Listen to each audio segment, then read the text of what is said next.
नव्या ने भी कुछ याद किया और हामी में सिर हिलाया। हाँ, मुझे इस बारे में पता है। शायद इसलिए वो चाहते हैं कि हमारी शादी हो। तभी उसे एहसास हुआ कि ये लड़का उसे अपनी बाहों में पकड़े हुए है। उसके हाथ प्लान वे में उसकी कमर पर इस तरह से रखे हैं जैसे कि वो दोनों लव बर्ड्स की जोड़ी हो। खुद को बाहर निकालने के लिए उसने अपने हाथों से अक्षय को जोर से झटका दिया। मुझे जाने दो ना अक्षय, मेरे को नींद आ रही है। अक्षय ने अपनी चमकती आंखों से नव्या की आंखों में देखा।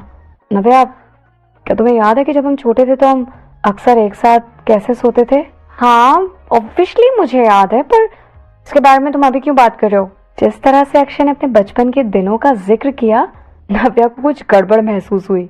अक्षय ने सोफे पर इशारा किया और जोर से ठहाका लगाया। भले ही ये सोफा हो पर कंफर्टेबल है और सोने के लिए भी इतनी बैड प्लेस नहीं है। तुम चाहो तो मेरे साथ सो सकती हो, पर मैं तुम्हें बता दूं मिस नव्या, तुम्हारी इस हरकत की वजह से आज मैं सोफे पर पूरी रात चैन से नहीं सो पाऊंगा। और हाँ, शायद ही कल क्लास अटेंड कर पाऊं, क्योंकि मुझे नींद अगर रात भर नहीं आई तो मैं सुबह उठ नहीं पाऊंगा। नव्या ने उसकी बात पर गौर किया। क्या ये लड़का उस पर सिंपैथी कार्ड खेलने की कोशिश कर रहा है? सोफे को देखते हुए उसने सोचा कि अगर उसे अपनी पूरी लाइफ के लिए सोफे पर सोना पड़ा तो बहुत अनकंफर्टेबल हो जाएगा। ये केवल हल्की सी झपकी देने वाला प्लेस है। प्रॉपरली कंफर्टेबली सोने के लिए तो sofa is not fit.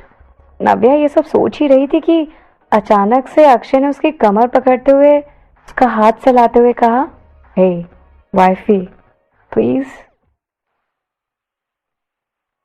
Okay ठीक है, तुम अंदर सो जाओ, मैं तुम्हें अंदर सोने देती हूँ। हाँ, नव्या का दिल पिघल गया और उसने अक्षय को अंदर सोने की परमिशन दे दी। Oh, how kind you are my wifey. Akshay ने अपनी एक्टिंग स्किल्स को मन ही मन अप्रिशिएट किया और नव्या के गालों पर एक छोटी सी किस कर दी। निराश होकर नव्या ने फिर भी कह ही दिया कि सुनो, तुम सो तो रहे हो वहां पर, लेकिन मैं तुम्हें पहले ही बता देती हूँ कि अब से वो बेडरूम मेरा है। हाँ, और वो मेरा एरिया है, और अगर तुम उसमें रहोगे तो तुम्हें मेरी बात सुननी होगी। समझ में आया तुम्हें?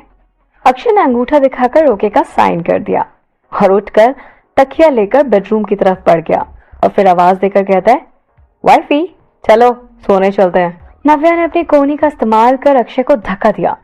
इरिटेट होकर उसे कहा कि भाई द वे, तुम्हारे साथ कौन सोने जा रहा है? हम अलग अलग सो रहे हैं, ओके? अगर कमरे में बेड इतना बड़ा नहीं होता कि उस पर दो लोगों से ज्यादा की जगह ना होती तो शायद ही वो कभी अक्षय के साथ बेड शेयर करती। ऑब्वियसली हम दूर दूर सोएंगे, और हाँ, रात के बीच में तुम मुझसे चिपक मत जाना।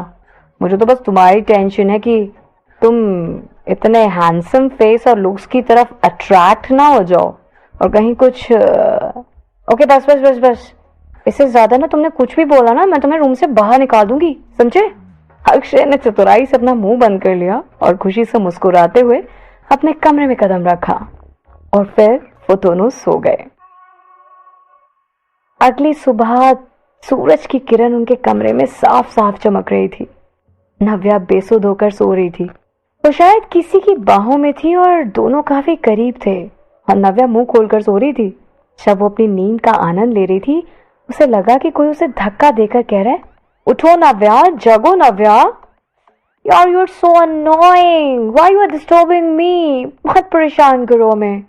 नव्या ने दुखी होकर, इरिटेट होकर उस इंसान पर झपट्टा मारा, क्योंकि उसे बिल्कुल पसंद नहीं था कि कोई उसकी नींद में इंटरफेयर करे। फाइन, अगर तुम जल्दी नहीं उठी ना, लिसन, तो मैं तुम्हारे साथ। अक्षय ने थोड़ा शरारती होकर नव्या के करीब आकर उसके कान में सिसकते हुए कहा, जिसकी गर्म सांसें नव्या को गुदगुदा रही थी। नव्या ने उसे रोकते हुए कहा, अब अक्षय तुम, अब लिसन, मैं उठ रही हूँ, मैं जल्दी से तैयार होती हूँ कॉलेज के लिए। Shit, I am late. Akshay ने उसे रोकते हुए कहा, बाय द वे, जो मैंने तुम्हारे पास आकर तुमसे कहा है वो लाइन तो तुम्हारी होनी चाहिए थी ना। तभी नव्या जल्दी जल्दी तैयार हुई और कॉलेज के लिए दोनों निकल पड़े। नव्या ने मन ही मन सोचा कि how lucky I am, by the way today I am so happy, मैं घर लौट आई हूँ, मेरा कॉलेज में एडमिशन हो गया है।